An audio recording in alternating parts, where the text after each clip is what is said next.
अचूक बातमी। मोहोळ तालुक्यातील तसेच पेनूर जिल्हा परिषद गटातील औंढी हे गाव प्रकाश झोतात होते, ते म्हणजे स्वर्गीय पांडुरंग अण्णा बचुटे यांच्यामुळे। त्याला कारणही तसेच आहे।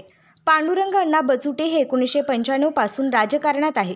गेल्या 25 वर्षांपासून स्वर्गीय पांडुरंग अण्णा बचुटे यांनी अनेक विकास कामे केली। तालुक्याचे माजी पंचायत समिती सभापती विजयराज दादा डोंगरे तसेच ज्येष्ठ नेते मनोहर भाऊ डोंगरे तसेच तालुक्याचे माजी आमदार राजन पाटील तसेच अकलूजचे मोहिते पाटील कुटुंबीय हे देखील स्वर्गीय अण्णांच्या नेहमीच पाठीशी राहिलेले आहेत।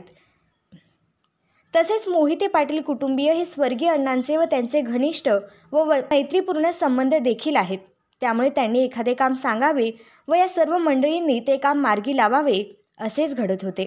परंतु नुकतेच दुर्दैवाने पांडुरंग अण्णांचे निधन झाले। परंतु त्यांच्या सुविद्य पत्नी व सध्या कार्यरत असलेल्या भाजपा तालुका महिला अध्यक्ष अर्चना काकी बचुटे यांनी मात्र गावाच्या विकास कामाला कुठेही खंड न पडता अण्णांच्या पावलावर पाऊल ठेवत आपली वाटचाल सुरूच ठेवली आहे व स्वर्गीय पांडुरंग अण्णा बचुटे यांची उणीव कुठेही भासू दिली नाही। नुकत्याच त्यांनी श्रीराम मंदिर परिसरातील गटारे व फ्लेवर ब्लॉकचे काम असेल किंवा सुतारनेट येथील सिमेंट कॉन्क्रीटच्या रस्त्याचे काम हे तब्बल 12 लाखांचे काम त्यांनी स्वतः मंजूर करून आणत ते पूर्ण देखील करण्यात आले व अजूनही तब्बल 25 लाखाचा निधी मंजूर करून घेतला आहे।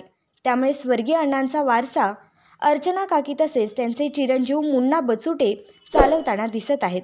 तसेच स्वर्गीय पांडुरंग अण्णा बचुटे यांचे बंधुराज व विद्यमान कर्तव्यदक्ष उपसरपंच प्रकाश नाना बचुटे यांचे देखील त्यांना खूप मोठ्या प्रमाणात सहकार्य लाभत असल्याचे दिसून येत आहे।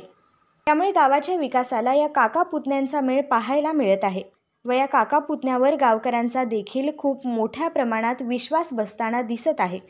तर दुसरीकडे सहकारी साखर कारखाना संचालक, पंचायत समिती सदस्य, जिल्हा परिषद सदस्य, मार्केट कमिटी सदस्य यासारखी पदे देखील या गावाला आली, मात्र कधीही कुठेही 1 रुपयाचा देखील विकास झाला नाही। उलट दडपशाहीचे राजकारण मात्र सर्वसामान्य जनतेच्या पाचवीला पुजलेले। वरिष्ठ नेत्यांबरोबर आपले संबंध आहेत असे भामटे बोलत अडाणी लोकांना सांगत आहेत, मात्र याचा प्रत्यय विधानसभेला आला हे सांगण्यासाठी कोणत्याही ज्योतिषाची गरज नाही असे गावातीलच ज्येष्ठ नागरिक बोलताना दिसत आहेत। तर ग्रामपंचायतमध्ये एका हाताच्या बोटावर मोजण्या इतपत देखील सदस्यबळ विरोधकांचे नसल्याने विरोधकांचा मात्र कुठेही मेळ लागताना दिसत नाही।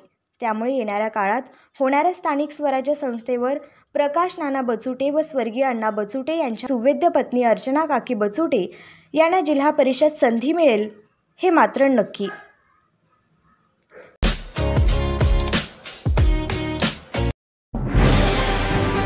आजच आपल्या लक्षवेध न्यूज नेटवर्क या चॅनलला सबस्क्राईब करा, व्हिडिओला लाईक करा।